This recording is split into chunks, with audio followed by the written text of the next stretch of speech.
എല്ലാവർക്കും നമസ്കാരം. ആദ്യമായിട്ട് പറയാനുള്ളത് ഒരു സോറിയാണ്. കാരണം ബാക്ക്ഗ്രൗണ്ട് മാറ്റിയിട്ടില്ല. അതേപോലെ തന്നെ ഇപ്പോൾ 2 ദിവസം മുന്നേ നമ്മുടെ ഒരു സുഹൃത്ത് എനിക്ക് വിളിച്ചിട്ടുണ്ടായിരുന്നു. സാറേ, പ്രൊഫഷണൽ ലുക്കില്ല, നിങ്ങളൊന്നും കൂടെ ഒരു പ്രൊഫഷണൽ ലുക്കിലേക്ക് മാറണം. നമ്മളോടുള്ള ഒരു സ്നേഹം കൊണ്ടാണത്. എന്തായാലും എനിക്കത് വളരെ സന്തോഷമായി. പക്ഷേ എന്നെക്കൊണ്ട് കഴിയില്ല, ഇത്രയൊക്കെ പറ്റുള്ളൂ. കാരണം നമ്മൾ ഇതിനെ ഒരു ബിസിനസ്സായി വിപുലീകരിച്ച് ജനങ്ങളെ ഇതിലിങ്ങനെ ഇപ്പോൾ കോട്ടും ടൈയും സൂട്ടൊക്കെ ഇട്ട് കുറച്ച് ഇംഗ്ലീഷൊക്കെ പറഞ്ഞ് മലയാളത്തിൻ്റെ ഇടയ്ക്ക് കുറച്ച് ഇംഗ്ലീഷൊക്കെ ഫുള്ള് സംസാരിച്ച് ആളുകളെ ഈ വലയിൽ വീഴ്ത്തുന്ന രൂപത്തിലുള്ള ഒരു അട്രാക്ഷൻ ചെയ്തിട്ട് അതിന് സത്യം പറഞ്ഞാൽ താല്പര്യമില്ല. പിന്നെ ചിലപ്പോൾ വിചാരിക്കും, ഇപ്പോൾ പല ആളുകളും പറയാറുണ്ട്, ഭയങ്കര ഒരു ഷോ ഉള്ള ഭാഗത്താണ്, പ്രകാശമുള്ളിടത്തല്ലേ ഈയാമ്പാറ്റകൾ ഉണ്ടാവുള്ളൂ എന്ന് പറഞ്ഞ പോലെ ഷോ ഉള്ളിടത്താണ് ആളുകൾ ഉണ്ടാവുള്ളൂ. ഇപ്പോൾ നല്ലൊരു കടയാണെങ്കിലും, ഇപ്പോൾ സൂപ്പർ മാർക്കറ്റാണെങ്കിലും, ഇപ്പോൾ ഒരു സാധാരണക്കാരൻ്റെ ഒരു പലചരക്ക് കട ഉണ്ട് എന്ന് വിചാരിക്കുക, ഇപ്പുറത്തെ ഒരു സൂപ്പർ മാർക്കറ്റും ഉണ്ടെന്ന് വിചാരിക്കുക, എല്ലാവരും സൂപ്പർ മാർക്കറ്റിലേക്ക് തന്നെ പോകുള്ളൂ. അപ്പോൾ അതുകൊണ്ടാണല്ലോ ഇന്നിപ്പോൾ ഓൺലൈൻ കമ്പനികൾ വളർന്നുകൊണ്ടിരിക്കുകയാണ്. അതേസമയം സാധാരണക്കാരായ കച്ചവടക്കാർ ഓരോ ഷട്ടറുകളും താഴ്ത്തിക്കൊണ്ടിരിക്കുക. 2 ദിവസം മുന്നേ ഒരു വീഡിയോ കാണാനിടയായി, സങ്കടം വന്നു. കാരണം പ്രാദേശികമായ വ്യാപാരികളെ പ്രാദേശികരായ നമ്മളാണ് സഹായിക്കേണ്ടത്, നമ്മളാണ് സഹകരിക്കേണ്ടത്. നമുക്ക് അവിടെ നിന്ന് കിട്ടുന്ന സാധനങ്ങൾ മുഴുവൻ അവിടെ നിന്ന് തന്നെ വാങ്ങണം. നമുക്ക് അവിടെ നിന്നും കിട്ടാത്തത് മാത്രമേ നമുക്ക് പുറത്തുനിന്ന് ഓൺലൈനിലൊക്കെ വരുത്തി വെച്ച് വാങ്ങാൻ പറ്റുള്ളൂ. ഇപ്പോൾ നമ്മൾ ഓൺലൈനിൽ വില കുറഞ്ഞ് വാങ്ങുന്ന ഏതൊരു സാധനത്തിനും എന്തെങ്കിലും ഒരു ദൂഷ്യഫലം, അതായത് എന്തെങ്കിലും ഒരു ഡാമേജ് ഉണ്ടാവും. എന്തൊരു വസ്തു ആയിക്കോട്ടെ, ചെറിയ എന്തെങ്കിലും ഒരു ഡാമേജ് ഉണ്ടാവും, അത് ഉറപ്പാണ്. എൻ്റെ അനുഭവത്തിലാണ് പറയുന്നത്. എത്രയോ കുടുംബങ്ങൾ കച്ചവടം ചെയ്ത് മുന്നോട്ട് ജീവിതം നയിച്ചിരുന്ന എത്രയോ കുടുംബങ്ങൾ ഇന്ന് ശരിക്കും പറഞ്ഞ ദാരിദ്ര്യത്തിലാണ്. ഒരുപാട് ഷട്ടറുകൾ താഴിട്ടത് തന്നെയാണ് കാരണം. ഞാൻ എന്തായാലും ആ വിഷയത്തിലേക്ക് പോകുന്നില്ല. ഞാൻ പറഞ്ഞു വന്നത്, എനിക്ക് ഇത്രേ പറ്റുള്ളൂ. കാരണം ആ സുഹൃത്ത് എന്നോടുള്ള സ്നേഹം കൊണ്ട് എന്നോട് ഒരു 15 മിനിറ്റോളം സംസാരിച്ചു, സന്തോഷമായി. ഞാൻ സാധാരണക്കാരിൽ ഒരാളാണ്.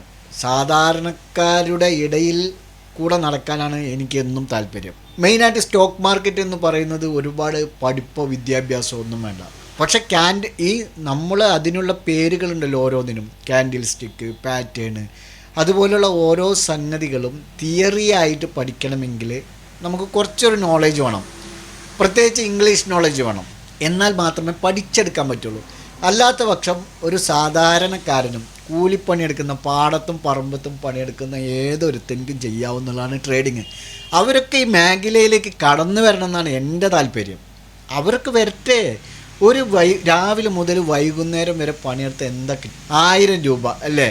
അതേസമയം ഇപ്പോൾ ജസ്റ്റ് 6 മണിക്ക് നമ്മൾ കമ്മോഡിറ്റി ഗ്രൂപ്പിൽ ഒരു ക്രൂഡ് ഓയിൽ കൊടുത്തു.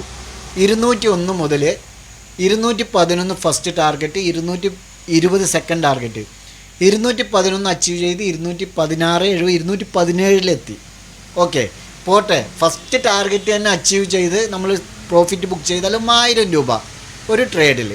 അതിന് ഇൻവെസ്റ്റ് 20,000 രൂപ. ഓക്കെ, അപ്പോൾ സാധാരണക്കാരായിട്ട് പണിയെടുക്കുന്ന ആളുകളും ഇതിലേക്ക് വരട്ടെ. വിദ്യാഭ്യാസം ഒന്നും ഇതിന് വിഷയമല്ല. നിങ്ങൾക്ക് എക്സ്പീരിയൻസ് ആണ് മെയിൻ. നിങ്ങൾക്ക് കാര്യങ്ങൾ പഠിക്കണം. തിയറി ആയിട്ട് ഇതിനെക്കുറിച്ച് മറ്റുള്ളവർക്ക് നിങ്ങൾക്ക് പറഞ്ഞു കൊടുക്കണം എന്നുണ്ടെങ്കിൽ മാത്രം നിങ്ങൾക്ക് ഇംഗ്ലീഷ് നോളേജും ഇതിനെക്കുറിച്ച് ഡീപ്പായിട്ട് പഠിക്കുകയും വേണ്ടുള്ളൂ. മനസ്സിലായില്ലേ? ബാക്കിയുള്ളതൊക്കെ നമ്മൾ സ്വയം നിലനിൽക്കാനും നമുക്ക് സമ്പാദിക്കാനുമാണെങ്കിൽ ഇത് കുറച്ച് ദിവസം വാച്ച് ചെയ്താൽ മതി. ഓരോ ക്യാൻഡിൽ സ്റ്റിക്കും 15 മിനിറ്റിലും 5 മിനിറ്റിലും 1 മണിക്കൂറിലും 1 ഡേ ടൈം ഫ്രെയിമിലൊക്കെ ഇട്ടിട്ട് കുറച്ച് ദിവസം വാച്ച് ചെയ്യുക. എന്നിട്ട് പേപ്പർ ട്രേഡ് ആപ്ലിക്കേഷനുകൾ ഇന്ന് ധാരാളമുണ്ട്. അതിൽ തന്നെ വിർച്വൽ മണി ഉണ്ട്. അതിൽ ട്രേഡ് ചെയ്ത് 1 മാസം പരിശീലിക്കുക. എന്നിട്ട് നിങ്ങൾ റിയൽ മാർക്കറ്റിലേക്ക് ഇറങ്ങിക്കോളൂ. ചെറിയ ചെറിയ പ്രോഫിറ്റുകൾ കിട്ടുമ്പോൾ എക്സിറ്റ് അടിക്കുക. ഒരു 300 രൂപ, ഒരു 400, ഒരു 50 രൂപ ബ്രോക്കറേജ് പോയാലും ഒരു 10-300 കിട്ടിയ ഒരു 2-3 ട്രേഡ് എടുത്തു കഴിഞ്ഞാൽ 10-700 രൂപ മതി. സാധാരണക്കാർ, അതായത് പണിയെടുക്കുന്നവരെ സംബന്ധിച്ചിടത്തോളം അത് തന്നെ സ്വർഗ്ഗമാണ്. ഓക്കെ, അപ്പോൾ ഞാൻ പറഞ്ഞു വന്നത് വേറൊന്നുമല്ല, ബാക്ക്ഗ്രൗണ്ട് മാറ്റാൻ കഴിഞ്ഞിട്ടില്ല, സോറി. പിന്നെ പ്രൊഫഷണൽ ലുക്ക് പറഞ്ഞാൽ എൻ്റെ ലുക്ക് ഇങ്ങനെയൊക്കെ തന്നെയാണ്. ഓക്കെ, ഞാൻ പ്രത്യേകിച്ചും ഇന്ന് വരാനുള്ള കാരണം, ഇന്നലെ ഞാൻ വീഡിയോ ചെയ്യാൻ കഴിഞ്ഞില്ല, ഒരു പ്രോഗ്രാം ഉണ്ടായിരുന്നു. രണ്ടാമത്, എന്നെ പല ആളുകളും അവരുടെ ആപ്ലിക്കേഷൻ പ്രൊമോട്ട് ചെയ്യാൻ വേണ്ടി, ബിസിനസ് ആപ്ലിക്കേഷനുകൾ പ്രൊമോട്ട് ചെയ്യാൻ വേണ്ടി വിളിക്കാറുണ്ട്, എന്നെ ബന്ധപ്പെടാറുണ്ട്, വീഡിയോ ചെയ്തിട്ട് ചാനലിൽ ഇടാൻ. അതായത് ഇപ്പോൾ എത്രയോ സ്കാം ആപ്പുകളുണ്ട്. ഞാൻ ഇന്ന ആപ്പുകളാണെന്ന് പറയുന്നില്ല, കാരണം എന്നെ ബന്ധപ്പെട്ടവർ ഈ വീഡിയോ കണ്ടു കഴിഞ്ഞാൽ നമ്മൾ അവരാരെ പറ്റി ജീവിക്കാനും നമുക്ക് എന്താണ്, അതിൽ പോയി ചാടുന്നവർക്കല്ലേ നമുക്ക് പറഞ്ഞു കൊടുക്കാനുള്ളത് ഇതാണ്. ഞാൻ നേരത്തെ ഒരു വീഡിയോയിൽ പറഞ്ഞിട്ടുണ്ട്, നിങ്ങൾ ഒരു 10,000 രൂപ കൊണ്ട് നിങ്ങൾക്ക് ഈ 30,000 രൂപ ഈ ഒരു പീരീഡ്, അതായത് 21 ദിവസത്തെ പീരീഡ് കഴിഞ്ഞാൽ കിട്ടും എന്ന് പറഞ്ഞിട്ടുള്ള ഒരു വെബ്സൈറ്റിലും പോയി ഒരു പണവും നിക്ഷേപിക്കേണ്ട. നിങ്ങളുടെ കൺട്രോളിലല്ലാത്ത ഒരു പണം. സ്റ്റോക്ക് മാർക്കറ്റ് ബ്രോക്കർമാരെ സംബന്ധിച്ചിടത്തോളം അത് സെബി രജിസ്ട്രേഷനാണ്. അതുകൊണ്ട് നിങ്ങൾക്ക് അതിലൊരു പ്രശ്നം വരില്ല. നിങ്ങളുടെ ഒരു രൂപ പോലും പോയില്ല. ടാക്സ് ഇനത്തിലാണെങ്കിലും ശരി, ബ്രോക്കറേജിലാണെങ്കിലും ശരി, മറ്റേത് തരത്തിലാണെങ്കിലും ശരി, ഒരു രൂപ പോലും നിങ്ങൾക്ക്. മറ്റുള്ള ഒരുപാട് ഓൺലൈൻ വെബ്സൈറ്റുകൾ നിങ്ങൾ പോയി, ഒരുപാട് യൂട്യൂബേഴ്സ് പലവിധ ആപ്ലിക്കേഷനും പ്രൊമോട്ട് ചെയ്തുകൊണ്ട് വീഡിയോകൾ വരുന്നുണ്ട്. എനിക്കും വരാറുണ്ട്, പ്രൊമോട്ട് ചെയ്താൽ നിങ്ങൾക്ക് ഇത്ര രൂപ ബെനിഫിറ്റ് എന്ന് പറഞ്ഞിട്ട്. ഞാൻ എടുക്കാറില്ല. എനിക്ക് അങ്ങനെ ഞാൻ ബാക്കി കൂടുതൽ അതിനെക്കുറിച്ച് പറയുന്നില്ല. നിങ്ങൾ മറ്റുള്ള ഫേക്ക് ആപ്പുകളിൽ പോയി പെടാതിരിക്കുക. ഓക്കെ, അതൊന്ന്. രണ്ടാമത്, ആഫ്റ്റർ ഓപ്ഷൻ ട്രേഡ് എന്ന് പറഞ്ഞിട്ടുള്ള നമ്മുടെ ചാനലിന് ഫേക്കായിട്ട് മറ്റൊരു ചാനലുണ്ട്. അത് ഞാൻ ഇത് കഴിഞ്ഞിട്ട് സ്ക്രീനിൽ കാണിച്ചു തരാം. ഓക്കെ, അതിൽ നിങ്ങൾ ജോയിൻ ചെയ്യാതിരിക്കുക. അതിൽ ക്യാപിറ്റൽ മാനേജ്മെൻ്റ് ഉണ്ട്, ലോസ് റിക്കവറി പ്ലാൻ കാണിക്കുന്നുണ്ട്, അതേപോലെ അക്കൗണ്ട് ഹാൻഡ്ലിംഗ് കാണിക്കുന്നുണ്ട്, അതുപോലെ മറ്റെന്തെല്ലാമോ പരിപാടികൾ, തരികട പരിപാടികൾ കാണിക്കുന്നുണ്ട്. ആ ചാനലും ഞാനുമായി ഒരു ബന്ധവുമില്ല. നിങ്ങൾ എന്നിലേക്ക് ചേരുകയാണെങ്കിൽ എൻ്റെ യൂട്യൂബിൻ്റെ ഡിസ്ക്രിപ്ഷനിൽ ചാനൽ ലിങ്കുണ്ട്, അതുവഴി മാത്രം ജോയിൻ ചെയ്യുക. അല്ലെങ്കിൽ ടെലഗ്രാം സെർച്ച് ബാറിൽ പോയി @AOTRDE എന്ന് ടൈപ്പ് ചെയ്തിട്ട് പോവുക. ഓക്കെ, അതേപോലെ നിങ്ങൾ ദിവസം ലോസിലാണെങ്കിലും, ഇപ്പോൾ ഒരു ദിവസവും ചെറിയ രൂപ പൈസ ലോസായിക്കൊണ്ടിരിക്കുന്ന വ്യക്തികൾ വീണ്ടും എവിടെ നിന്നെങ്കിലുമൊക്കെ പണം സംഘടിപ്പിച്ച് കുറച്ച് ജോലിക്കൊക്കെ പോയി പണിയൊക്കെ എടുത്ത് കച്ചവടമൊക്കെ ചെയ്ത് പണം ഉണ്ടാക്കി വീണ്ടും ഇതിൽ ആഡ് ചെയ്യും. ഈ സ്റ്റോക്ക് മാർക്കറ്റിലേക്ക് വന്ന് കയറിയവർ ഇതിൽ നിന്ന് വിട്ടുപോകാൻ അല്പം ബുദ്ധിമുട്ടാണ്. ഞാൻ എൻ്റെ ഒരുപാട് വർഷത്തെ അനുഭവം കൊണ്ട് പറയുന്നതാണ്. ഓക്കെ, അത്തരം ആളുകൾ ലോസാണെങ്കിലും പ്രോഫിറ്റ് ആണെങ്കിലും ഈ മാർക്കറ്റിൽ നിരന്തരമായി നിൽക്കുന്ന ആളുകൾ നിഫ്റ്റി ബീസ് ഡെയിലി ഒരെണ്ണമെങ്കിലും SIP മോഡൽ വാങ്ങിയിടാൻ ശ്രമിക്കുക. ഓക്കെ, നിഫ്റ്റി ബീസിനെ കുറിച്ച് കൂടുതൽ അറിയണമെങ്കിൽ ഞാൻ ചെയ്തിട്ടില്ല, ഇനി പിന്നീട് സമയം കിട്ടിയാൽ ചെയ്യാമെന്നുള്ളൂ. പക്ഷേ നിങ്ങൾക്ക് എത്രയും പെട്ടെന്ന് നിഫ്റ്റി ബീസ് എന്നുള്ളത് യൂട്യൂബിൽ അടിച്ചു കൊടുത്തു കഴിഞ്ഞാൽ ഒരുപാട് വീഡിയോസ് വരും. അതിനെക്കുറിച്ച് പഠിച്ച് നിഫ്റ്റി ബീസിൽ നിങ്ങൾ ഡെയിലി ഒരെണ്ണം വാങ്ങിയിടുക. ലോസ് ആണെങ്കിൽ ഡെയിലി 1000-2000 ലോസ് ചെയ്യുന്നവർക്ക് ഇത് ചെറിയ പൈസയുള്ളൂ, അതിൽ വാങ്ങിയിടുക. ഓക്കെ, മൂന്നാമത്, സൈക്കോളജിക്കലാണ് ഒരു ട്രേഡറുടെ ആയുധം. എതിരാളികളെ മാനസികമായി തകർത്തുകൊണ്ട് മുന്നേറുക എന്നുള്ളതാണ്. അതിന് ഉദാഹരണം, നമ്മൾ ഒരു ട്രേഡ് എടുക്കുമ്പോൾ അതിനൊരു സ്റ്റോപ്പ് ലോസ് നമ്മൾ മൈൻഡ് സെറ്റ് ചെയ്യുന്നുണ്ട്. ആ സ്റ്റോപ്പ് ലോസ് ചിലപ്പോൾ 10 പോയിൻ്റ് ആയിരിക്കാം, 20 ആയിരിക്കാം. ശരിക്കും പറഞ്ഞാൽ നമ്മൾ ക്യാൻഡിൽ സ്റ്റിക്കിനനുസരിച്ചിട്ടാണ് സ്റ്റോപ്പ് ലോസ് വെക്കേണ്ടത്. പക്ഷെ നമ്മൾ നമ്മുടെ ടെലഗ്രാം ചാനലിൽ കൊടുക്കുമ്പോൾ ഈ നമ്മുടെ ക്ലയൻസിന് കൂടുതൽ നഷ്ടങ്ങൾ വരരുത് എന്നുള്ള രീതിയിൽ നിഫ്റ്റിയിലാണെങ്കിൽ ഒരു 10 പോയിൻറ്റും ബാങ്ക് നിഫ്റ്റിയിലാണെങ്കിൽ 20 മുതൽ 30 പോയിൻറ്റുകളും സ്റ്റോപ്പ് ലോസ് കൊടുക്കാറുള്ളൂ. അഥവാ ആ സ്റ്റോപ്പ് ലോസ് അടിച്ച് താഴേക്ക് ഇറങ്ങി പൊയ്ക്കോട്ടെ, കൂടുതൽ നഷ്ടം വരില്ലല്ലോ എന്നുള്ളൊരു മൈൻഡ് സെറ്റാണ് നമ്മുടേത്. അതേസമയം ഈ സിഗ്നൽ കൊടുത്ത ട്രേഡ് വീണ്ടും സ്റ്റോപ്പ് ലോസ് അടിച്ച് താഴേക്ക് പോയി തിരിച്ചു വരുന്ന സമയത്ത് നമുക്ക് എടുത്തു കഴിഞ്ഞാൽ അതിന് റാലി സാധ്യത കൂടുതലാണ്. എക്സാമ്പിൾ ഇന്ന് തന്നെ ഒരെണ്ണം, അതും ഞാൻ ചാർട്ടിൽ കാണിച്ചു തരാം. അതോടൊപ്പം തന്നെ ഈ സ്റ്റോപ്പ് ലോസിൻ്റെ കാര്യം, ഈ സൈക്കോളജി ആണല്ലോ ഞാൻ പറഞ്ഞു വന്നത്. ഇപ്പോൾ എക്സാമ്പിൾ, ഇപ്പോൾ കൊടുത്ത കമ്മോഡിറ്റിയിൽ ക്രൂഡ് ഓയിൽ 201 എബവ് എടുക്കാൻ പറഞ്ഞ് 201 എടുത്തു. 201 എടുത്ത ഉടനെ അത് 206.60 പോയി. പിന്നെ അവിടെ നിന്ന് താഴെ നേരെ 197 വന്നു. വീണ്ടും അത് 203 പോയി. വീണ്ടും 196 വന്നു. വീണ്ടും അത് 205, 206 പോയി. വീണ്ടും അത് താഴെ വന്നു. ഒരു ട്രേഡർ എന്നുള്ള നിലയിൽ നിങ്ങൾ എന്ത് ചെയ്യും? ഇത് നമുക്ക് കിട്ടിയ പ്രോഫിറ്റ് അത് തന്നെയാണ് ചെയ്യേണ്ടത്. ഞാനും അത് തന്നെയാണ് പറയുന്നത്. കിട്ടിയ പ്രോഫിറ്റ് കളയരുത്. ടാർഗറ്റിനടുത്ത് ചുറ്റിക്കറങ്ങിയാൽ ബുക്ക് ചെയ്ത് മാറി നിൽക്കുക. അതാണ് നമ്മുടെ പോളിസി. പക്ഷേ സൈക്കോളജിക്കലായിട്ട് നമ്മൾ വാച്ച് ചെയ്യുകയാണെങ്കിൽ നമ്മൾ ഈ 10 പോയിൻ്റ് വെച്ചതുകൊണ്ട് 10 പോയിൻ്റ് സ്റ്റോപ്പ് ലോസ് വെച്ചതുകൊണ്ടാണ് നമ്മൾ കിട്ടിയ പ്രോഫിറ്റ് ബുക്ക് ചെയ്ത് ഇറങ്ങുക എന്ന് പറയുന്നത്. അല്ലാത്ത പക്ഷം ആ സ്റ്റോപ്പ് ലോസ് എത്തുന്നത് വരെ ക്ഷമയോടെ കാത്തിരിക്കുക എന്നുള്ളതാണ്. അല്ലെങ്കിൽ ഈ 10 പോയിൻ്റ് ആണെങ്കിലും സ്റ്റോപ്പ് ലോസ് ഹിറ്റാകട്ടെ എന്നുള്ള ഉദ്ദേശത്തോടുകൂടി ഇരിക്കുക. അങ്ങനെ ഇരുന്നാൽ ഇപ്പോൾ ആ 205 206 ഏകദേശം ഞാൻ ചാർട്ടിൽ കാണിച്ചു തരാം. കുറച്ച് നേരം വട്ടം കറങ്ങി വീണ്ടും അത് 211 ഫസ്റ്റ് ടാർഗറ്റ് അച്ചീവ് ചെയ്തു. സെക്കൻഡ് 217 പോയി. സെക്കൻഡ് ടാർഗറ്റ് 220 ഞങ്ങൾ കൊടുത്തിരിക്കുന്നത്. 217 പോയി. ഇനിയുള്ളത് നോക്കണം. ഓക്കെ, അപ്പോൾ സൈക്കോളജിക്കലായിട്ട് നമ്മൾ കുറച്ച് ഇമ്പ്രൂവ്മെൻ്റ് ആവാറുണ്ട്. എതിരാളികളെ മാനസികമായി തകർത്ത് പ്രോഫിറ്റ് ഉണ്ടാക്കുക എന്നുള്ളതാണ് നമ്മുടെ എതിരാളികളുടെ ലക്ഷ്യം.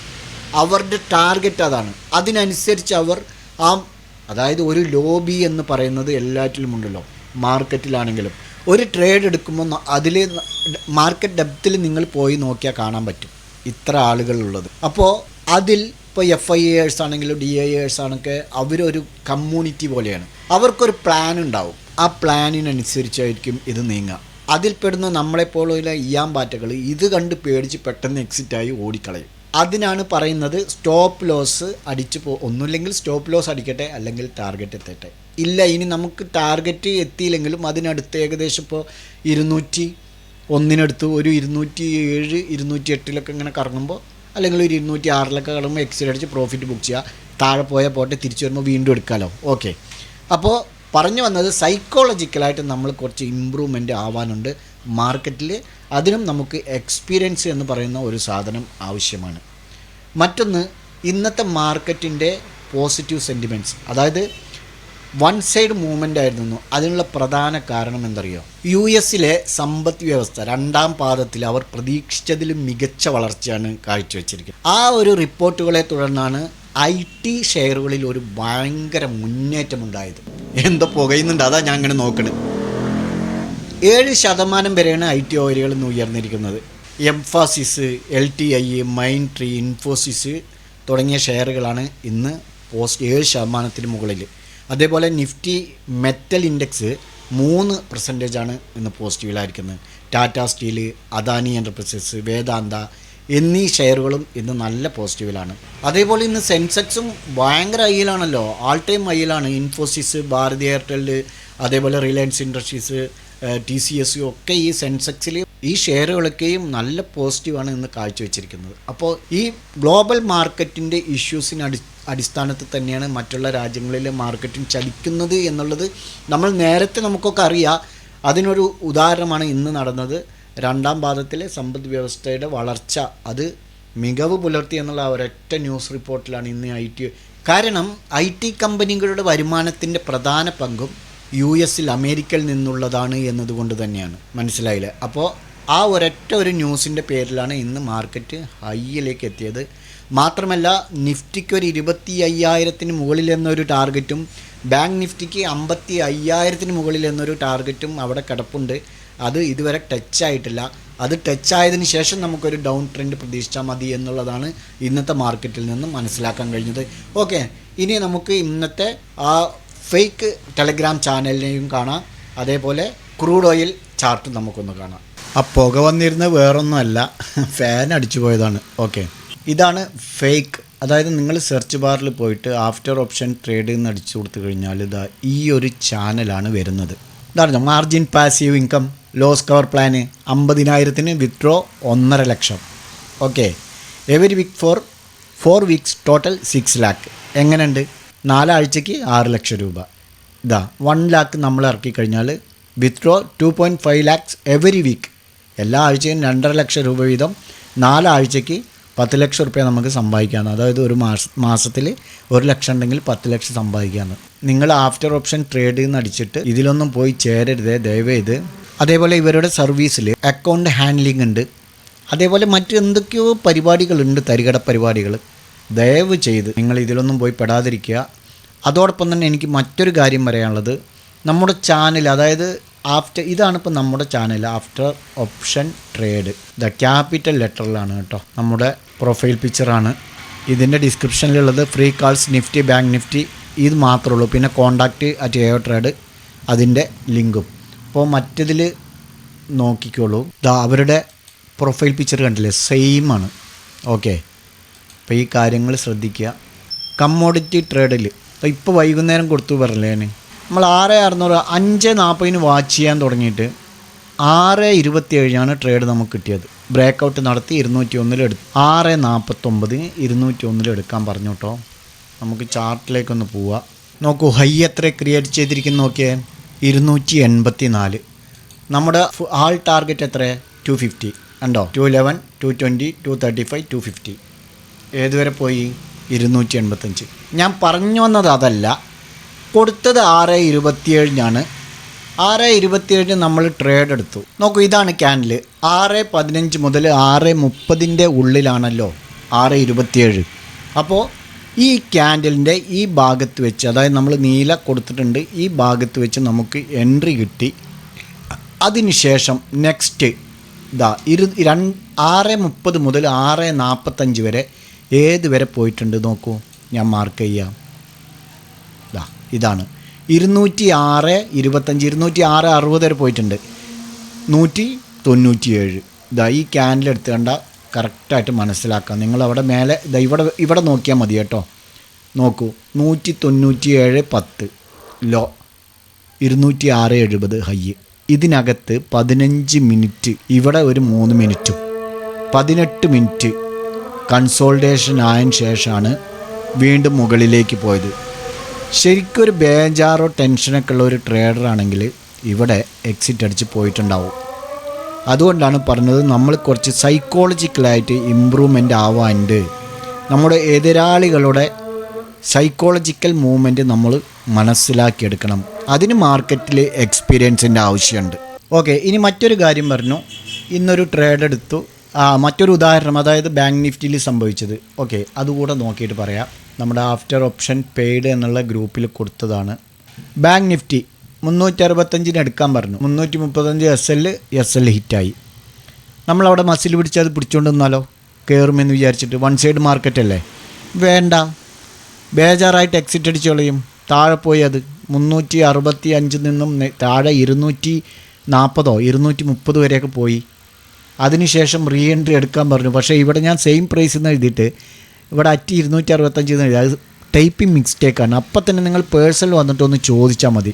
ഈ ഒരു ഇമോജി ഒന്നും കൊടുക്കേണ്ട ആവശ്യമില്ല. ജസ്റ്റ് അത് ടൈപ്പിംഗ് മിസ്റ്റേക്കാണ്. ഞാൻ ഇവിടെ സെയിം പ്രൈസിന് എഴുതിയിട്ടുണ്ടല്ലോ, പിന്നെ എന്താ അവിടെ കൺഫ്യൂഷൻ ആവാനുള്ള. പിന്നെ മാത്രമല്ല, നമ്മുടെ ഗൈഡൻസിൽ എപ്പോഴും നമ്മൾ പറയുന്ന കാര്യമാണ്, സെയിം പ്രൈസിൽ എടുക്കുക.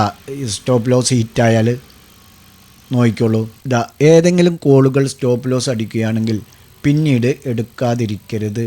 കാരണം അടുത്ത ട്രേഡിന് ഉയർന്ന റിവാർഡുകൾ നൽകാൻ കഴിയും. ഏതെങ്കിലും കോളുകൾ സ്റ്റോപ്പ് ലോസ് അടിച്ചാൽ അതേ വിലയിൽ അതേ വിലയിൽ റീ എൻട്രി എടുക്കുക. അപ്പോൾ ഇതൊക്കെ വായിക്കുന്നവർക്ക് ഇങ്ങനെ ഒരു ഇമോജിയൊക്കെ ഇട്ട് ടെൻഷനാക്കേണ്ട ആവശ്യമുണ്ടോ? എന്നിട്ട് ഞാൻ പറഞ്ഞു, സംശയം ഉണ്ടെങ്കിൽ ഈ ഇതിൽ വന്നിട്ട് ചോദിക്കൂ കേട്ടോ. ഓക്കെ, എനിക്ക് അപ്പോഴും ഈ 265 കാര്യം ഓർമ്മയില്ല. ഓക്കെ, അപ്പോൾ 365 ടച്ച് ചെയ്ത് എഗെയിൻ ഡൗൺ വരുമ്പോൾ നോക്കണം പറഞ്ഞിട്ടുണ്ട്. ഓക്കെ, 365 മുതൽ 385 വരെ പോയി. അതിന് ശേഷം പിന്നീട് അത് എത്രയോ പോയി, ഞാൻ പിന്നെ ശ്രദ്ധിച്ചില്ല, ഭക്ഷണം കഴിക്കാൻ പോയി. ഓക്കെ, അപ്പോൾ നമുക്ക് ക്ഷമ വേണം. 2 സ്റ്റോപ്പ് ലോസ് കറക്റ്റായിരിക്കണം. സ്റ്റോപ്പ് ലോസ് അടിച്ച് പോയിക്കോട്ടെ, അതിൻ്റെ താഴെ പോയി എന്തിന് കയ്യങ്കാലം വിറച്ചിരിക്കണം? തിരിച്ച് കയറുമ്പോൾ നമുക്ക് എടുക്കാം. നമ്മളെപ്പോഴും കരുതേണ്ട ഒരു കാര്യം, നമുക്ക് പ്രോഫിറ്റ് കിട്ടുമെന്ന് പറഞ്ഞിട്ടല്ല മാർക്കറ്റിലേക്ക് നമ്മളൊരു ട്രേഡ് എടുക്കേണ്ടത്. എൻ്റെ ഒരു 750 രൂപ അല്ലെങ്കിൽ സ്റ്റോപ്പ് ലോസ് എത്ര, ഒരു സിഗ്നൽ ഒരു ലോട്ട് എടുക്കുകയാണെങ്കിൽ ബാങ്ക് നിഫ്റ്റിയിൽ 450 രൂപ, 30 പോയിൻ്റ് ആണെങ്കിൽ 20 പോയിൻ്റ് ആണെങ്കിൽ 300 രൂപ. 300 രൂപ എൻ്റെ പോയതായി കണക്ക് കൂട്ടിക്കൊണ്ട് നിങ്ങൾ എടുക്കുക. ഓക്കെ, അപ്പോൾ ഇത്തരം കാര്യങ്ങൾ ശ്രദ്ധിക്കുക. അപ്പോൾ ഞാനിപ്പോൾ പറഞ്ഞത് 1 2 ഫേക്ക് സ്കാം ആപ്പുകൾ പോയി പെടാതിരിക്കുക. 3 എല്ലാ ദിവസവും നിങ്ങളൊരു നിഫ്റ്റി ബീസ് ഒരു പീസെങ്കിലും വാങ്ങിയിടുക SIPയിൽ. 4 സൈക്കോളജിക്കലായിട്ട് നിങ്ങൾ കുറച്ച് ഇമ്പ്രൂവ് ആകുക. ഓക്കെ, ഇത്രയും കാര്യങ്ങൾ ശ്രദ്ധിക്കുക. നാളെ നമുക്ക് കഴിഞ്ഞ ഞായറാഴ്ച 15 മിനിറ്റിന് ശേഷം ഒരു ട്രേഡ് എടുക്കാനുള്ള നിഫ്റ്റിയിൽ പറഞ്ഞിരുന്നു. അതിൻ്റെ പാർട്ട് 2 നാളെ നമുക്ക് ചെയ്യാം. ഓക്കെ, നിർത്തുന്നു. ബൈ.